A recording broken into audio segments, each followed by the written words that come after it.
partiti e ci siamo ritrovati. Totò Pennica sarà antipatico ma è bravo, ha esordito così sabato sera in piazza Cavour Gianfranco Miccichè, presidente di Grande Sud, arrivata da Agrigento per sostenere il suo partito e il candidato sindaco proposto da Epolis e appoggiato anche da PDL e Cantiere Popolare. Il leader degli arancioni è rimasto favorevolmente colpito dal breve intervento di Pennica, dalle sue parole, dai contenuti espressi, dall'attacco ai danni del sindaco uscente, eppure in partenza le indicazioni fornite dallo stesso Miccichè andavano in ben altra direzione. Lei era venuto da Agrigento, tempo fa aveva detto Grande Sud viaggerà da solo con un proprio candidato, poi avete sposato la candidatura di Pennica, perché avete cambiato idea?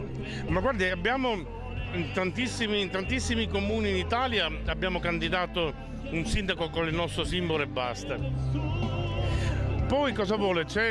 Si avvicinano le politiche, si avvicinano le regionali, provare a rimettere insieme un'area moderata che è quella che in Sicilia ci aveva fatto vincere tanto, io ho pensato fosse una mia responsabilità e quindi in alcune città abbiamo fatto. Sia a Palermo che ad Agrigento, assieme con il PDL, prove tecniche per tornare insieme? Tornare insieme non esiste perché siamo ormai due partiti, ognuno sta per i fatti suoi, però per poter essere alleati in alcune competizioni importanti sì. E chissà se sulla scelta di Pennica, si sussurrava ironicamente sotto il palco, non abbiano inciso anche il colore dei suoi capelli e della sua barba in pandan, proprio con l'arancione, simbolo di Grande Sud. E a proposito degli arancioni, Miccichè si è detto sicuro che l'esito elettorale premierà la sua squadra. La mia sensazione è che stia andando bene ovunque e per noi è veramente un'emozione.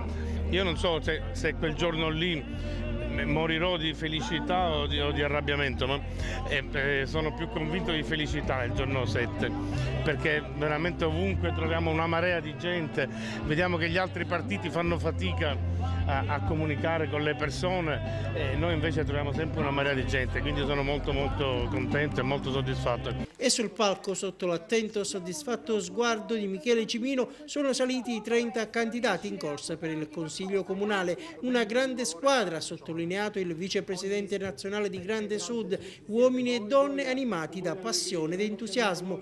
Chi non ce la farà, ha assicurato Miccichè, diventerà dirigente locale del partito proiettato a difendere il Mezzogiorno e la Sicilia, ha tuonato il presidente, che sembra non avere più alcun dubbio sulle mosse che riguardano il suo futuro politico. Infatti, alla domanda se si candiderà alla presidenza della regione, lui ha risposto così.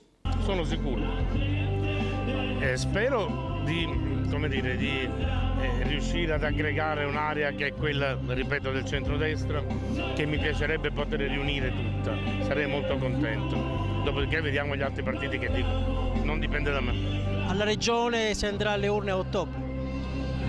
Si andrà? Alle urne a ottobre? Se si dimette Lombardo. Sa, Lombardo è un personaggio che dice una cosa e non sempre la fa, per cui vediamo che cosa succede.